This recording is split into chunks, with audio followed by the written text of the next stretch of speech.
Physics part second मधल्या magnetism या topic बद्दल आपण डिस्कस करणार आहोत. त्याचं इंट्रोडक्शन बघणार आहोत. मॅग्नेटिझम म्हणजे नेमकं काय?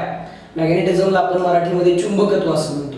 तर नेमकं हे चुंबकत्व काय असतं, काय असतो हा मॅग्नेट, याबद्दल आपल्याला डिस्कस करायचं आहे. तर सगळ्यात पहिल्यांदा मॅग्नेटचा शोध कुठे लागला किंवा मॅग्नेट असं नाव का पडलं याबद्दल आपण डिस्कस करूया. ग्रीक कंट्रीमध्ये मॅग्नेशिया नावाची एक सिटी आहे बघा. त्या मॅग्नेशिया नावाच्या सिटीमध्ये तिथल्या सायंटिस्टना किंवा तिथल्या लोकांना मॅग्नेटाइट नावाचा एक दगड सापडला. ऍक्च्युली हा मॅग्नेटाइट जो असतो ना, हा मॅग्नेटाइट आयर्नचा एक कोर आहे. म्हणजे याच्यापासून आयर्न एक्स्ट्रॅक्ट केलं जातं. याला लोडस्टोन असं म्हटलं जातं. ऍक्च्युली त्या मॅग्नेटाइट मध्ये आयर्न पार्टिकल्सना अट्रॅक्ट करण्याची प्रॉपर्टी असते, म्हणून त्याच्यावरून मॅग्नेट हा वर्ड डिराइव्ह केला. हा जो मॅग्नेट असतो, हा मॅग्नेट काय करतो तर आयर्न पार्टिकल्सना किंवा दुसऱ्या मॅग्नेटला स्वतःकडे अट्रॅक्ट करतो. तर आपण या मॅग्नेट बद्दल डिटेलमध्ये स्टडी करूया. मॅग्नेटला दोन प्रकारच्या प्रॉपर्टीज असतात. एक असते डायरेक्टिव्ह प्रॉपर्टी आणि दुसरी असते अट्रॅक्टिव्ह प्रॉपर्टी.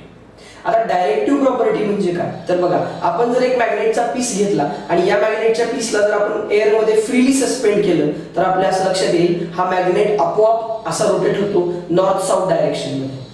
मॅग्नेटचं जे टोक नॉर्थ पोल कडे डायरेक्टेड असतं त्याला नॉर्थ पोल असं म्हणतात, आणि मॅग्नेटचं जे टोक साऊथ कडे डायरेक्टेड असतं त्याला साऊथ पोल असं म्हणतात.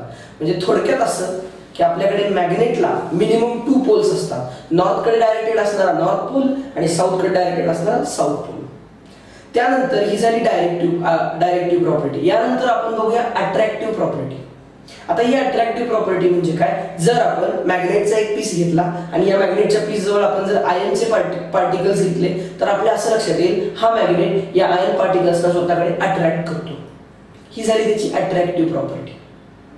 तर या मॅग्नेट बद्दल जर डिटेलमध्ये स्टडी करायचं म्हटलं तर मॅग्नेट काय असतो, मॅग्नेट 2 पोल्स पासून बनलेला असतो. आताच आपण बघितलं 2 पोल्स असतात, एक असतो नॉर्थ पोल, एक असतो साऊथ पोल. हे जे 2 पोल्स असतात या दोघांना कंबाइनली मॅग्नेटिक डायपोल असं म्हणतात.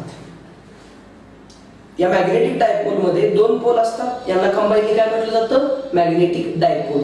हा जो नॉर्थ पोल असतो हा पॉझिटिव्ह पोल असतो आणि हा साऊथ पोल असतो तो निगेटिव्ह पोल असतो. या दोघांच्या मध्ये काहीतरी डिस्टन्स असतं.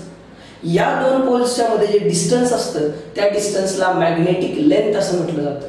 पण मी तुम्हाला या मॅग्नेटिक पोल बद्दल एक गोष्ट सांगू इच्छितो. इंटरेस्टिंग फॅक्ट आहे की मॅग्नेटिक पोल्स जे आहेत ना या 50ts पोल्स आहेत.